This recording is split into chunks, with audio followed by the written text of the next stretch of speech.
Problema naman yan, pag nabusog, nauwi na. Yeah. Yun ang sinabi ni Efren, yun ay sikreto ng magandang pagsasama ng pamilya. Ako Ay, yung sikreto yun.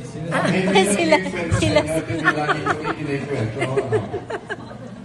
Alam niyo, meron nung bagong kasal nga. Dahil sinabi kahapon ng pare na pagka nag-asawa na, iiwan mo na ang iyong ama't ina at kayo magsasama. Sabihin, magsasarili. Iiwan na. Kaya naman sila yung nag-asawa rin, alam nila na kaya na niya tumindig ka rin sa kanilang sarili pa. Meron kasi mag-asawa na pagkatapos ay kasal, dahil sila may trabaho, yung lalaki may trabaho. So, ang ginawa ho ng mag-asawa, sila inambahan ng bahay. Nagsarili. At nakakatuwa ho sa mag-asawa yun at mahalang-mahala. Alam niyo yung asawa pagka umuwi ng bahay, alam ng babae kung anong oras na dating ng bahay. At pagka may oras na, nakanda na ho yung tsinelas at saka yung bihisan, may tuwalya pa nga.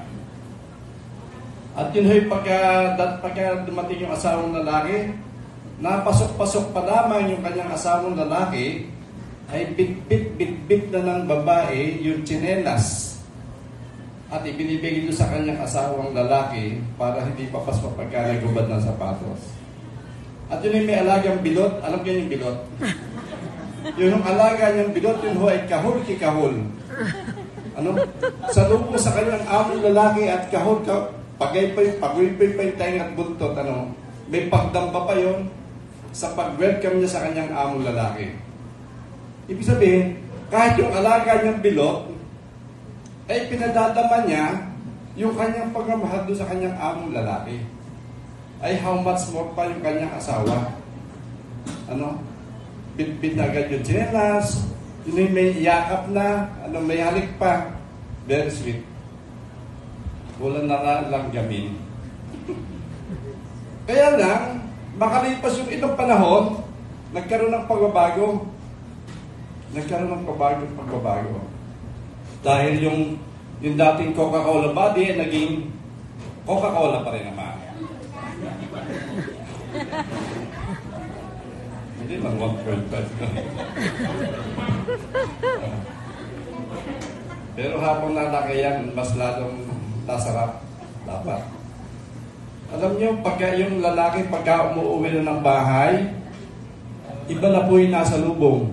Yung kanyang alagang aso, tangay-tangay na yung tsinelas at ibinibigay ito sa kanyang among lalaki. At yun naman kanyang asawang babae ay siyang kahul kikahul. May pagdamba pa, bakit ginabigyan naman?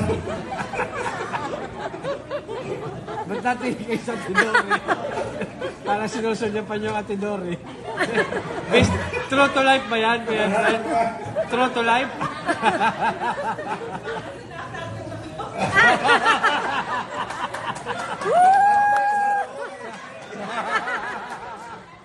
Based on experience pala.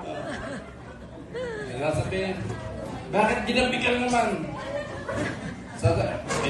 Ito! Yung pala may hawak na pansits pa sa lubog. Hindi alam na nag-overtime, pala nag-overtime sa kwan. Di ba may overtime doon? Okay. So, sino pa kung gusto